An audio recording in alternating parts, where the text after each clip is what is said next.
Hey everyone, and welcome to Authors and Agents with Rose Quinn. This is my 100th episode. How cool is that, you guys? I'm so excited to have 100 episodes and to have even more coming out this year. Crazy.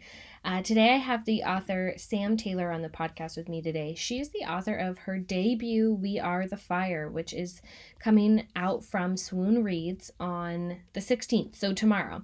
And before we get to know Sam, I want to tell you about something really cool I'm doing for my 100th episode. I'm doing a giveaway. How awesome!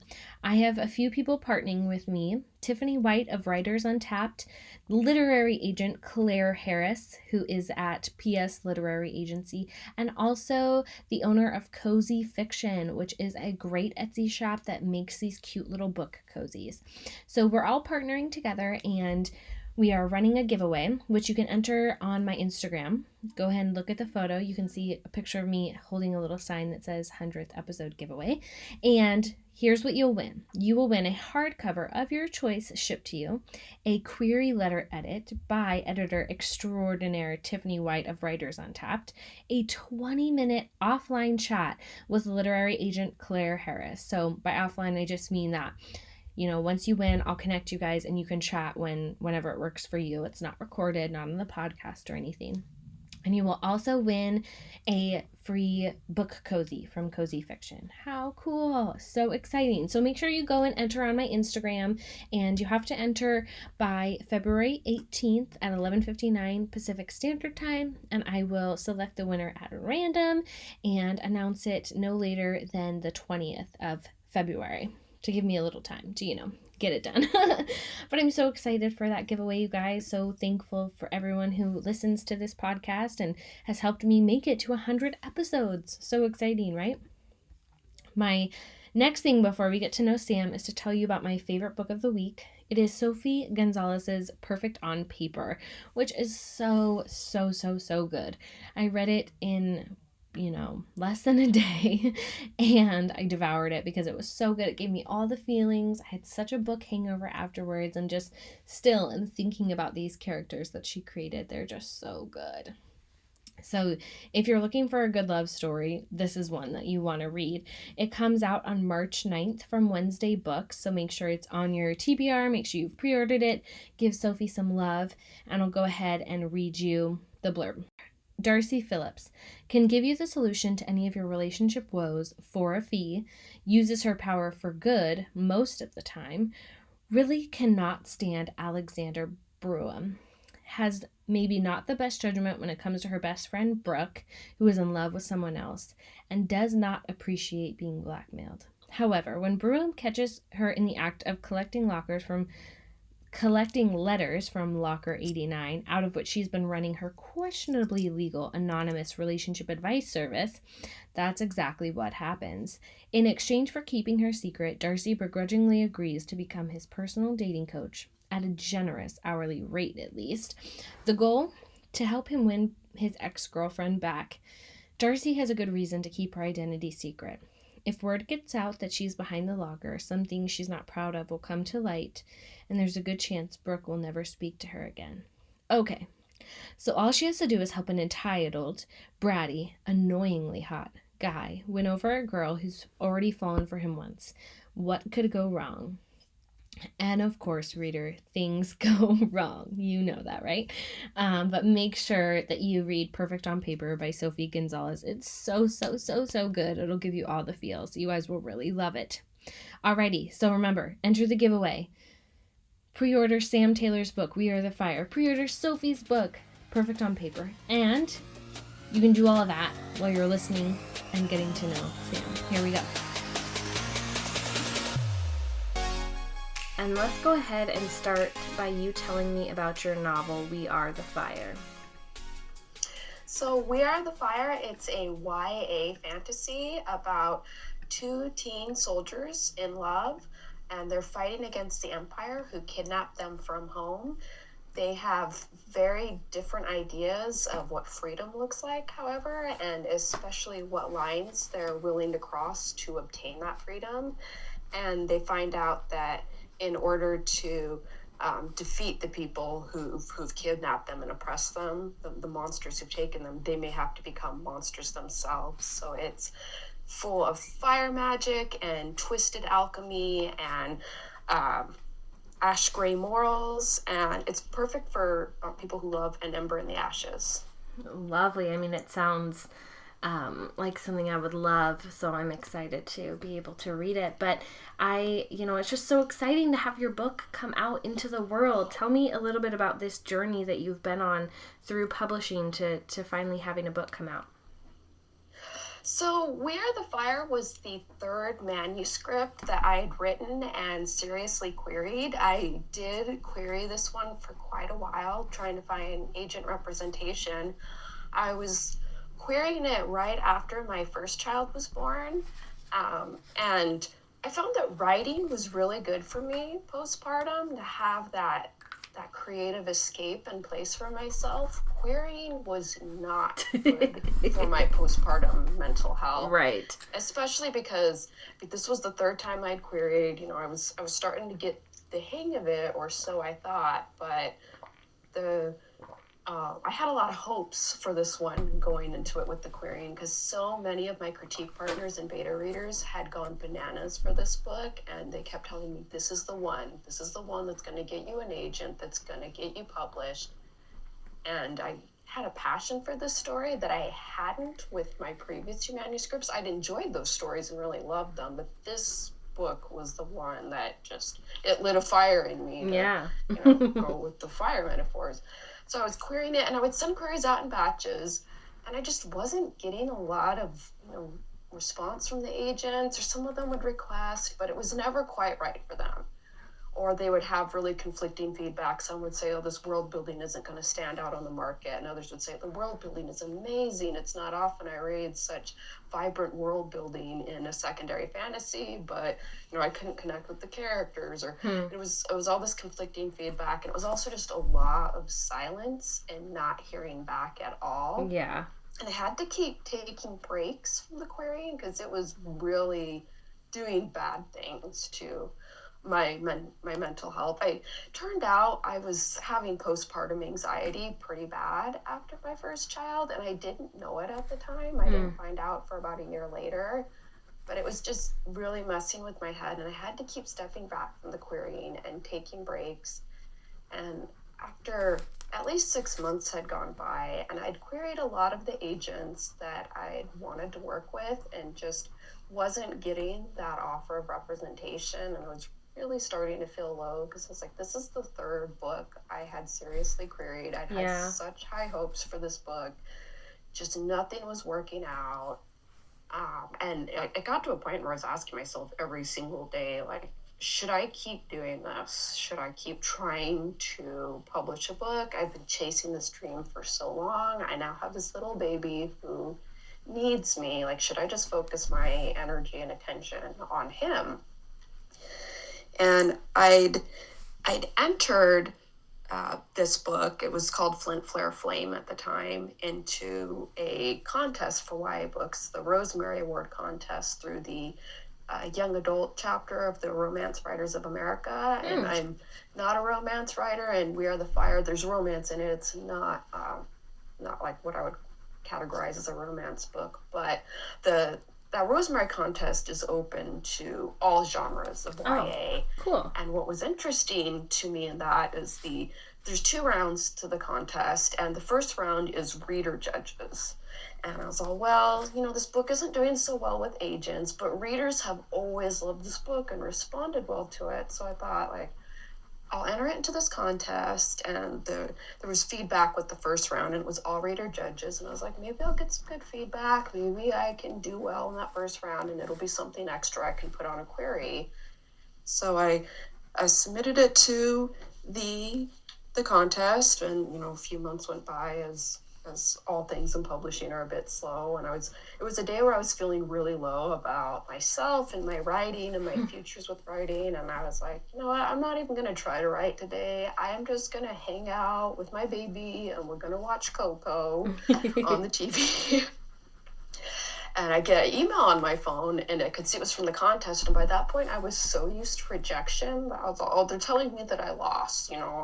Right. This contest is over for me, even though it said finalist in the email subject line.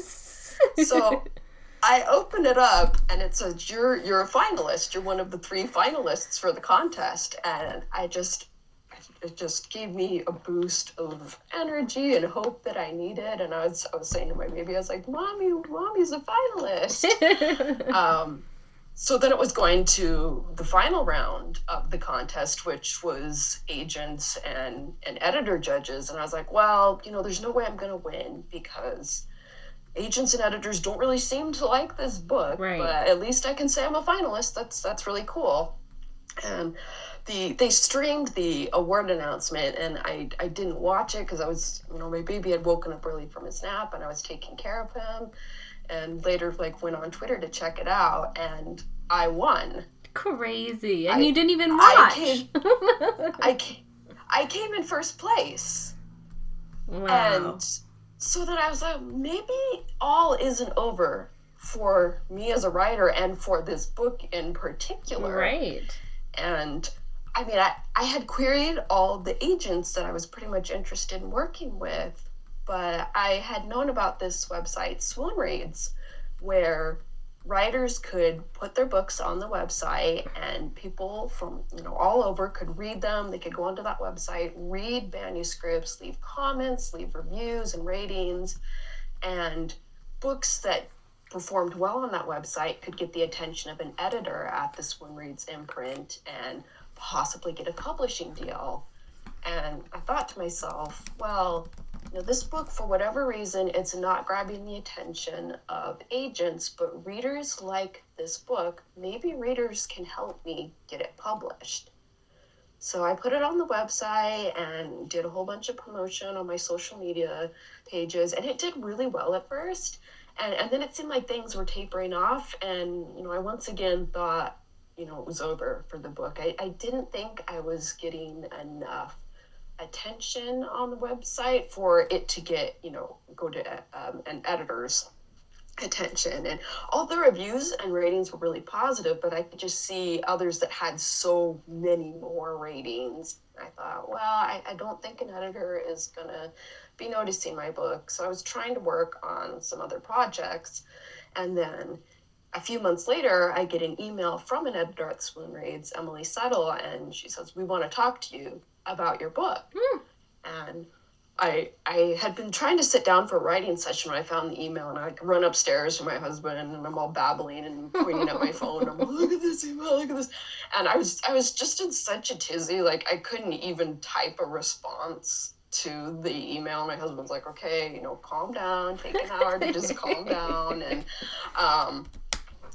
And I was like, it's probably an offer. I wasn't sure because the email didn't say it. And I was like, maybe they want me to do some revisions on the book. But the next day we had the phone call, and she said, we want to publish your book. And so it was the one. It just was a really roundabout way to getting that book deal.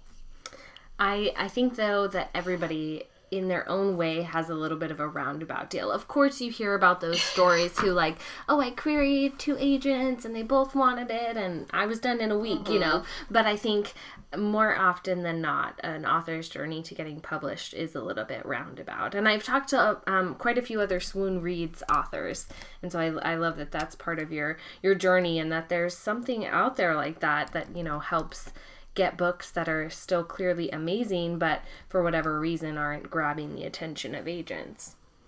Yeah, I mean, and so much of it is just really a matter of timing and connecting with the right person, with the right project at the right time, and it's really hard to do. So I like to encourage other writers always. I'm like, try other avenues. Don't be afraid to take a different path, because you never know where it might lead you.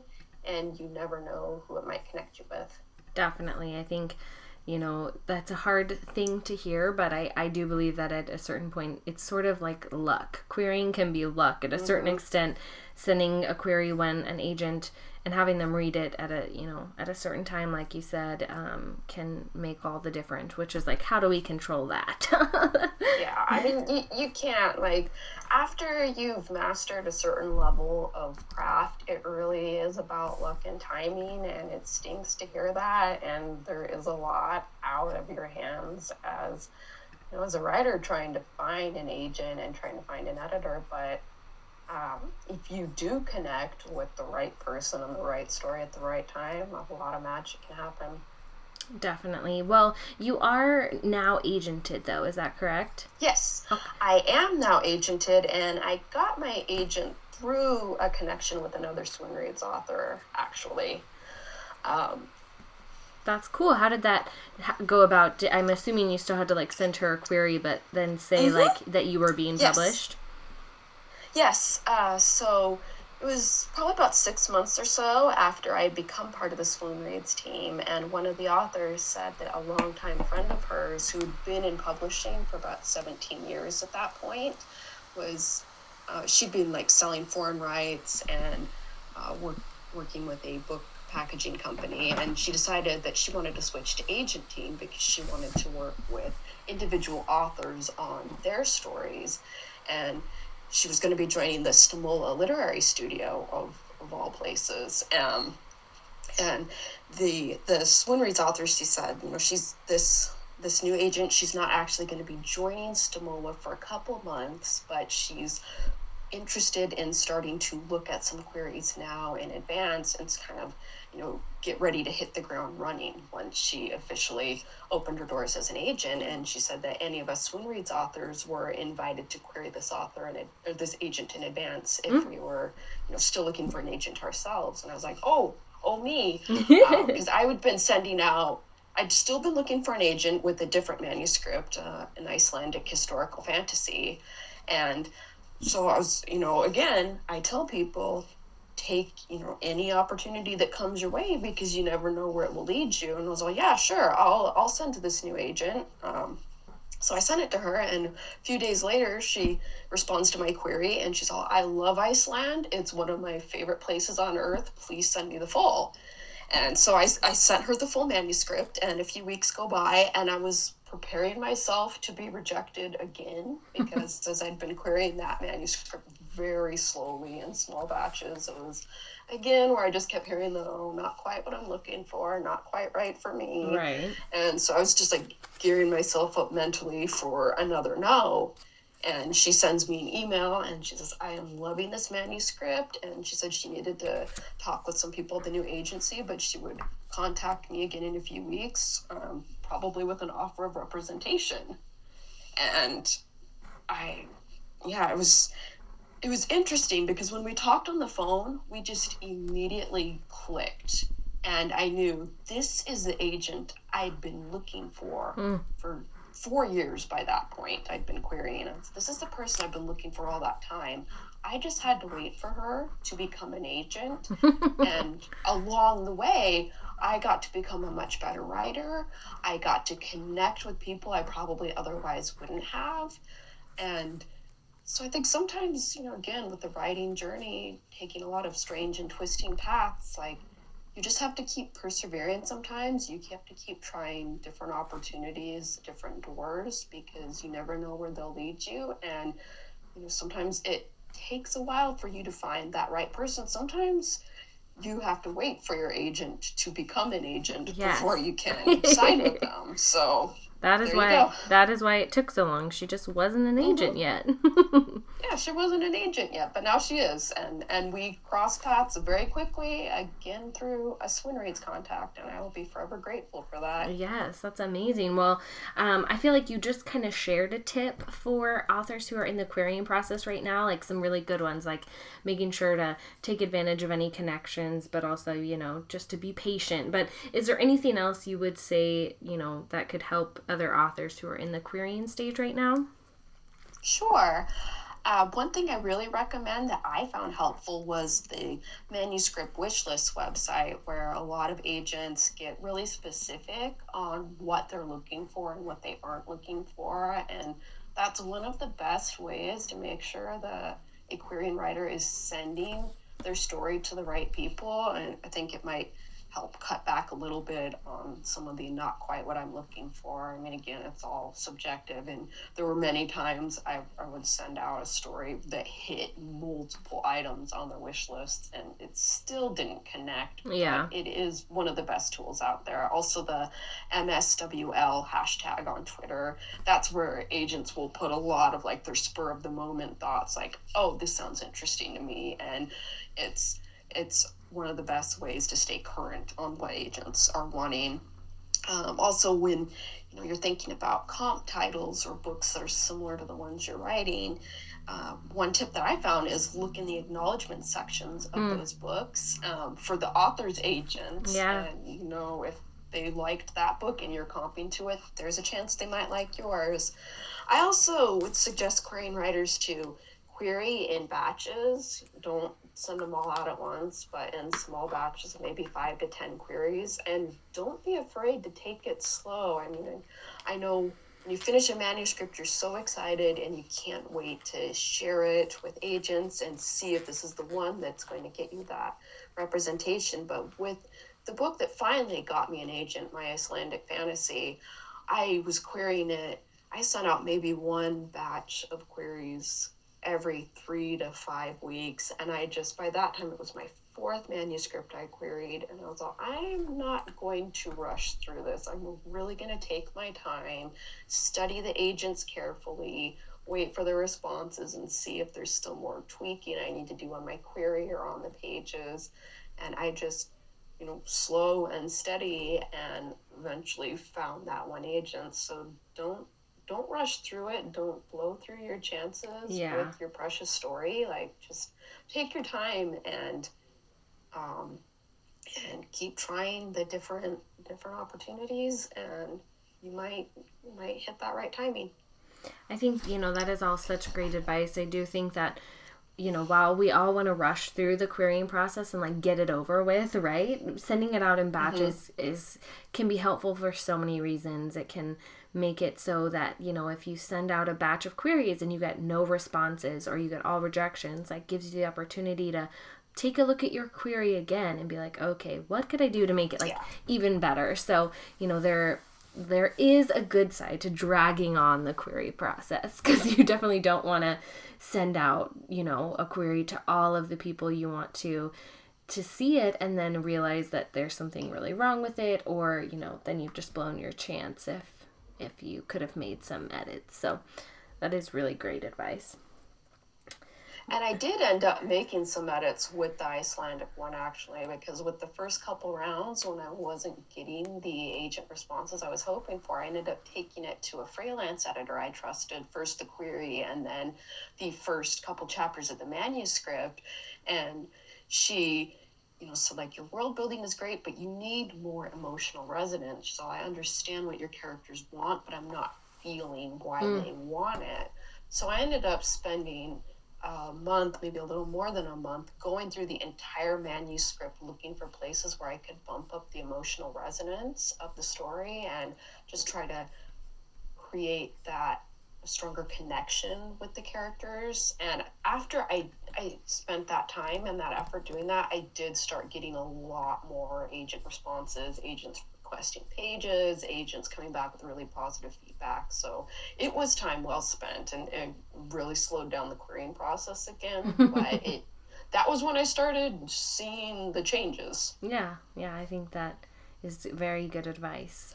My next question for you is a 2-parter. I would love to know what the hardest part of writing is for you, and then what the hardest part of being an author is for you. The hardest part of writing for me is that first draft.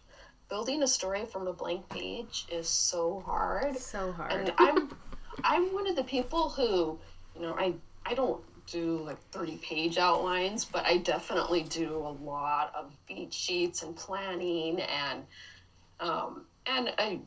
a fairly detailed outline, just because for my own benefit, I find when I'm doing a draft 0, whenever I get to about like 20 to 30,000 words into the story and I'm in that murky middle, it's just becomes this mess of, even though I have outlined, I'm like finding the holes in my outline and where everything's not quite connecting up, and it starts getting really difficult. And then I've gone from like having a really well polished manuscript to this horrible messy draft, and I'm like, oh no, I've forgotten how to write a story. My editor and my agent are going to figure out that I'm a hack and I don't actually know what I'm doing, and this is really embarrassing and awful, and how could I have forgotten how to write?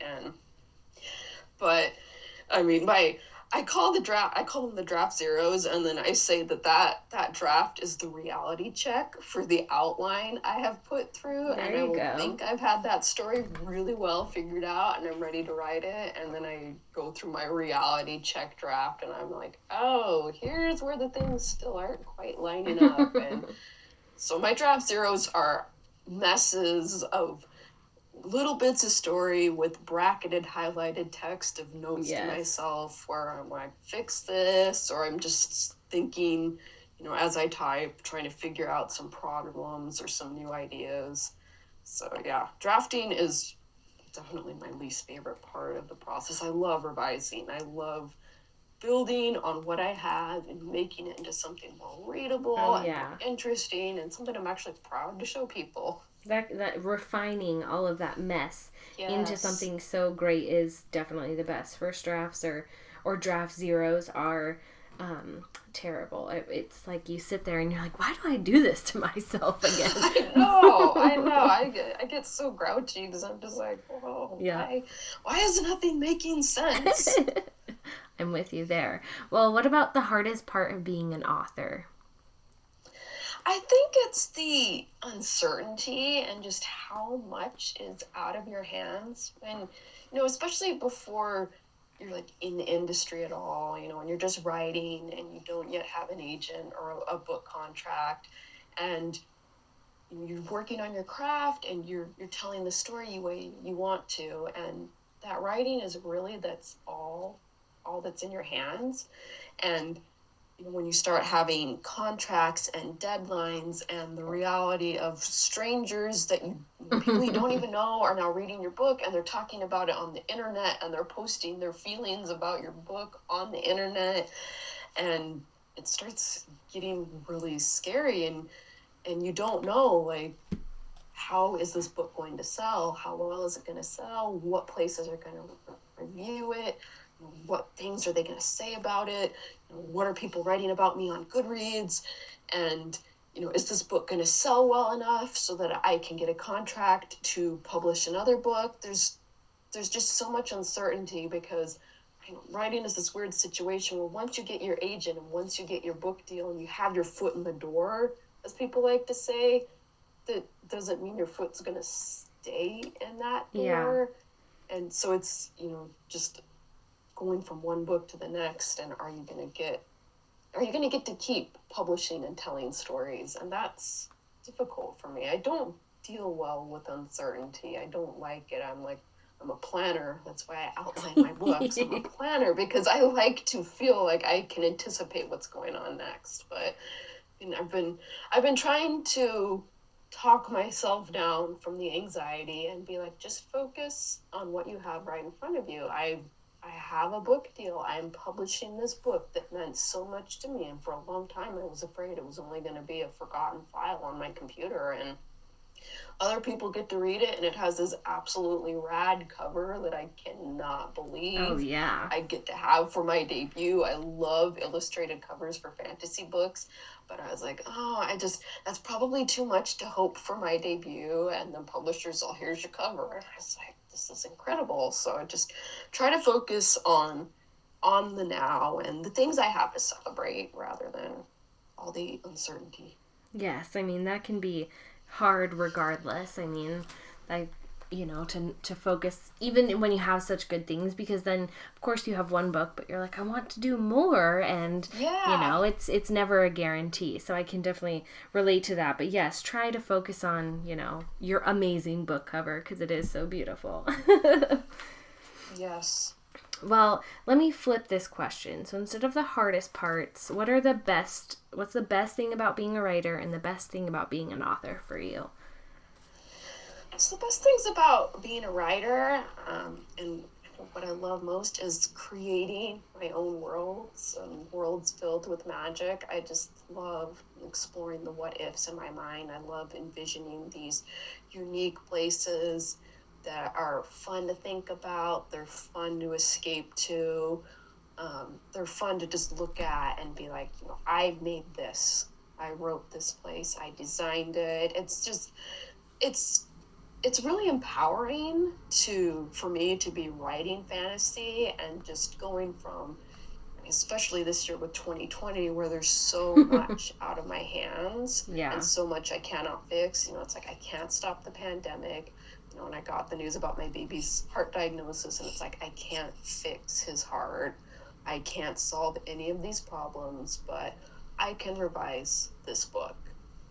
And I can make it into something that I love, that I'm really excited to be sharing with people. So I love that aspect of writing, just getting to create new places and new ideas and characters who inhabit them and characters that feel real to me and real to the people who read about them.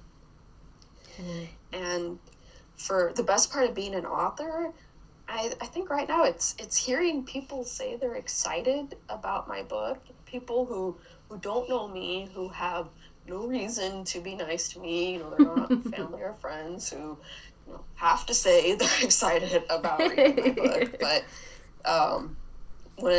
when I see people online, or I've seen some blog posts where my book is listed as one of their most anticipated for 2021, it's really exciting, and it's such an honor to know that there are people out there eager to read this story that I wrote, and really, really hope that they love my characters I've created.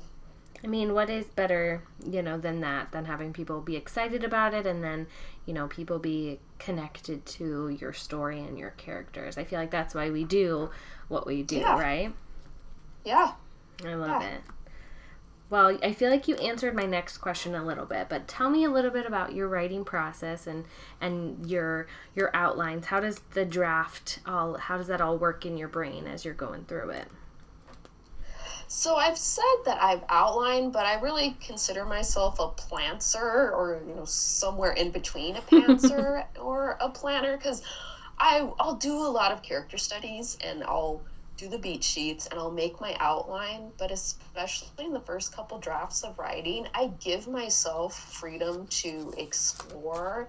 And if a new idea comes to me as I'm writing the story, then I will chase after it, because it's always, the best ideas come to me in the middle of the draft zero, and they come to this point where it's like they turn the story on its head. They become the crucial point of the story, and I couldn't have told the story without that idea, even though I didn't originally have envisioned it. Right. With We Are the Fire, for example, the evil alchemist Ruter, I did not plan him until partway through the first draft of We Are the Fire.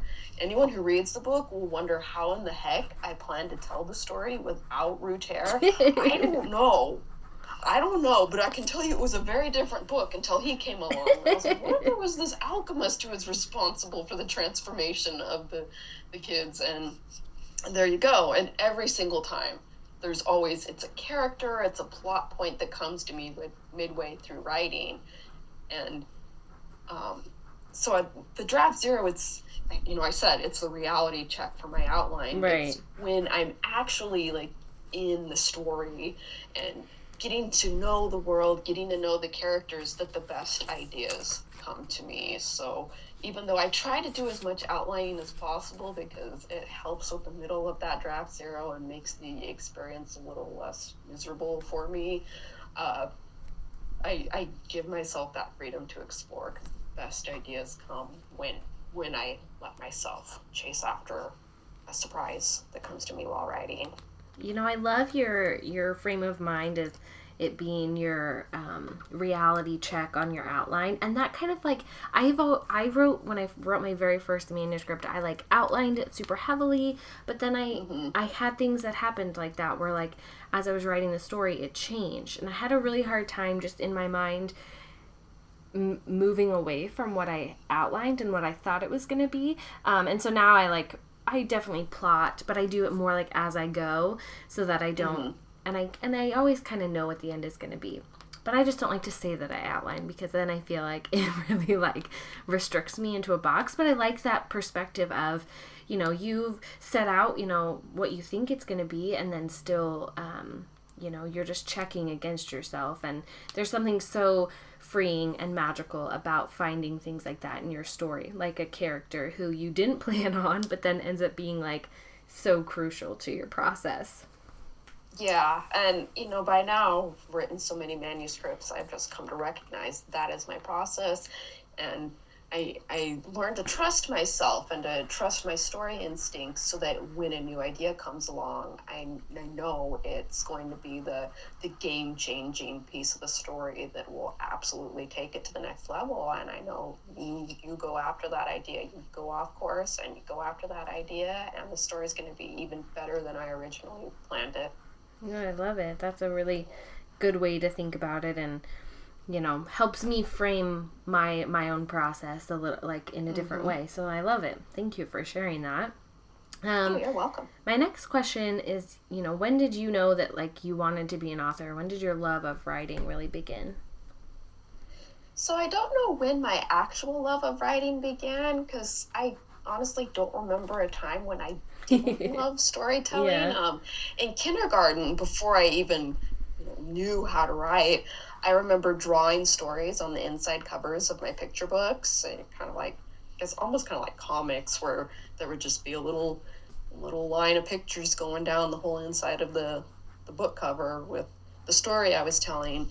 I knew when I was 14, though, that I definitely wanted to become a writer. I didn't know for a long time how to actually become an author, but since I was 14, I thought, I'm going to write books when I grow up. I love that. I mean, I think I feel very similarly. I wanted to be a teenage author, be published when I was a teenager, and, be able to tell people that. But of course, that didn't happen, which is okay. I have found as I've gotten older and with every, manuscript I've completed that I've become a better writer, and, I find great joy in that. Yes. Yeah. I've definitely had so much more life experience, so much more insights. I'm just a better human being than I was. Yes. So it's good that it's happening now. I think so too.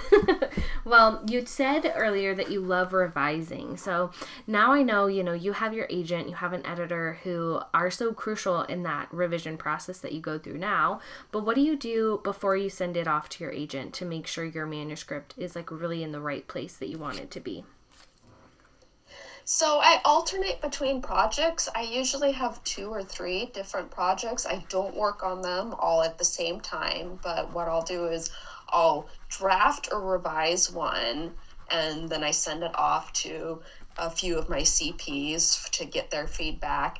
And while they are reading it, I turn to another project. That way, I keep my writing mind busy and engaged with the different projects, so I'm properly distracted. I give myself that time to have a mental break, because I found before, when I didn't have another project to work on, even when I was supposed to be taking a break from the story, I would still be thinking about it. Yeah. But working on a new project while the CPs have it, it really helps me to approach the first one with a fresh mind, with clear eyes. I catch a lot more things. It's I'm seeing it as a reader instead of as the person who wrote it. So I'll read through that story then again myself and make notes of things that don't seem right to me. I'll compare it with all my readers' feedback, and I'll look for common threads in their edit letters and their text comments to me. And sometimes they'll give suggestions on things to fix. I often find that I don't go with those, but I'll try to get to the heart of where their concerns are coming from, and then find the best solution that's true to the heart of the story I'm trying to tell to fix it. And oftentimes I come up with ideas that neither of us originally thought of on our own, but kind of by looking at everyone's feedback and picking out the common threads, then I come up with some good new ideas for the story and just keep doing a bunch of rounds that way until it's finally ready to share. And usually it takes another round or two than I expected before it really is done. Yes, doesn't it always? Revising always takes a little longer than we plan for, I think. Well, thank you for sharing that. I mean, I love your tip of, working on a different story while you send it off to have people give feedback. Because I found, when I've sent manuscripts off to CPs or betas, then I'm like anxiously awaiting their feedback. I can't stop thinking about anything else. So yeah, to distract yourself with, another manuscript is a smart plan. Yeah. And when I send to my CPs, I'll often give them a short list of areas of concern I have for the story. That way, they know what to watch for, and they know where I feel the weaknesses lie. And then, from there they can tell me, oh, this is a problem, this isn't a problem. And that way too, I found that I was getting the feedback that was the most helpful for me, that it was kind of tailored to my needs at the time. I think that, that's a really smart thing. I have a questionnaire that I give to my CPs that I have them, answer the same, they all answer the same questions. And that helps me, pick out commonalities and feedback. But also, you can then tailor it and put in, like you said, your areas of concern so that you're getting the feedback that not that you want, not that they're going to say what you want, but getting feedback on the things that are, most concerning to you. Yeah. Well, I love it. Thank you for sharing that. I love asking that question just because I feel like it's fun to hear what other people do to revise, and maybe for somebody listening who's stuck in a revision or doesn't know how to move forward, it's always good to get some fresh ideas. Oh, for sure. Yeah. Well, Sam, I have one last question for you. I would love to know what your favorite book is right now. This is not your favorite book of all time, just something you've read recently that you can't stop telling people about. So one that I was lucky enough to read recently, because it's not out until January, although it'll be out by the time this podcast airs, is Into the Heartless Wood by Joanna Ruth Meyer. I love Joanna's books, especially her book Echo North, and I often scream about them on my Twitter, and I was so excited for this next book by her. It's a Beauty and the Beast retelling, but gender swapped. So it's about a monster girl. She's a tree siren. She was born a tree, and an astronomer boy who's the sweetest cinnamon roll of a boy that you're going to find in a book. Love him. I love my cinnamon roll boys. And it's just, all of her books, it's so well written. I'm such a slow reader, in part just because I read really slow, and then I don't have a whole lot of time to sit down and read right now with the two littles. But this book I read through in 2 afternoons, which is super fast for me, and it's just so amazingly good. And I'm excited for my pre-order to come in January, and everyone else, if you haven't read it by the time this podcast comes out, you should read it, because it is amazing, especially if you love Beauty and the Beast retellings, or if you love Monster Girls, or if you love Cinnamon Roll Boys. You want to read this book. I have never heard anybody use the term cinnamon roll boys, but it is now my favorite thing in the world. I love my cinnamon roll boys. Yes. I know, especially in YA fantasy, the dark, tormented monster boys are on trend, but I love my cinnamon roll boys. Oh my gosh, I love it. I love cinnamon roll boys too. There's just, what gets better than that? Yeah. Well, thank you for sharing that. I know it can sometimes be hard to pick a book, but that is a good recommendation. So I've added it to my very long list of books that I need to read. Well, my list is so long, but for this one, I bumped it straight to the top. And I'm glad I did. Good. Thank you so much, Sam, for chatting with me and letting me and my listeners get to know you and your novel, We Are the Fire. Thank you very much. I am excited to be on this podcast. My first podcast. It was a writer dream of mine. Woo! I am so happy that it is fulfilled. Thank you all for hanging out with me today on the podcast. Make sure that you enter the giveaway and you might win all those cool things. How exciting. Make sure you're subscribed to this podcast so you don't miss anything. And I'll see you next time.